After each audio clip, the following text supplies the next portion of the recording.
Another day, another vlog. So, lalabas kami ngayon ng aking hobby, Afames. So, I'll try kung makakapag-film ako sa aming lakad today. Pero tara, samahan nyo kami.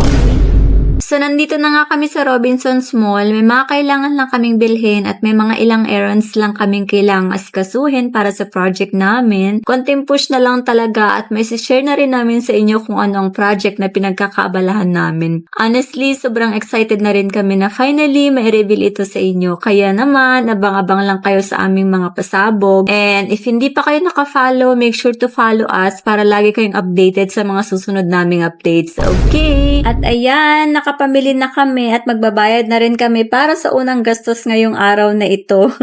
Yung ibang lakad namin after namin mag-shopping ay hindi ko na na-film kasi sobrang nagmamadali na rin kami and isa pa, I'm not feeling well. Sobrang sakit ng puson ko kasi it's the day of the month. You know, girl problem. Kaya naman sabi ni Habi, mag-split na kami. Ako pipila na lang sa bayad center kasi ang haba rin ng pila at may bills kaming kailangang bayaran and siya tatapusin na lang niya kung ano natitira pa namin gagawin. And yun na nga, nandito na ako nagbabayad ng bills ng dalawang tao na kala mo'y sandose ng pamilya sa pagkamahal-mahal. Hay naku, ang hirap na ng buhay talaga.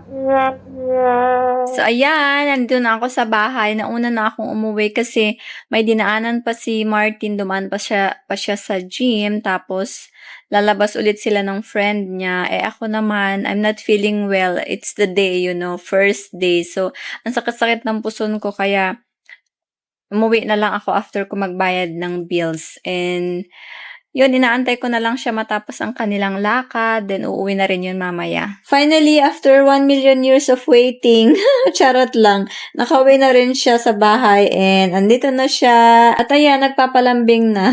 Ganyan siya maglambing. Gusto niya, kinakamot ko yung ulo niya. Lunchtime na nga at gutom na rin kami. So sabi niya mag-order na lang kami ng food para hindi na kami magluto kasi alam niyang masama yung pakiramdam ko. O diba? Spoiled yarn. So nag-order nga kami ng KFC tsaka umorder kami ng dessert na croissant. Sobrang sarap. Tingnan niyo naman. Oh my goodness. Ang aking diet sira na naman. Pagkasarap-sarap. Habang kumakain, nanonood lang kami ng kanya-kanya naming show. Tapos na kami kumain. Hindi na ako nag-video. So eto, taste test na tayo sa dessert. 3 pieces yung binili namin pero hinati-hati na ni Martin tigisa para share kami para parehas namin matikman ang bawat flavor. So una-una kong tinikman ay ang KitKat flavor. Sumunod ang Knafe. And last ko yung cinnamon. So yun na nga, masarap. Hindi ko pala naubos yung cinnamon. 2 lang nakain ko kasi sobrang busog na ako. Hanggang dito na lang. Thank you so much for watching. See you sa next update ng aming live. Bye!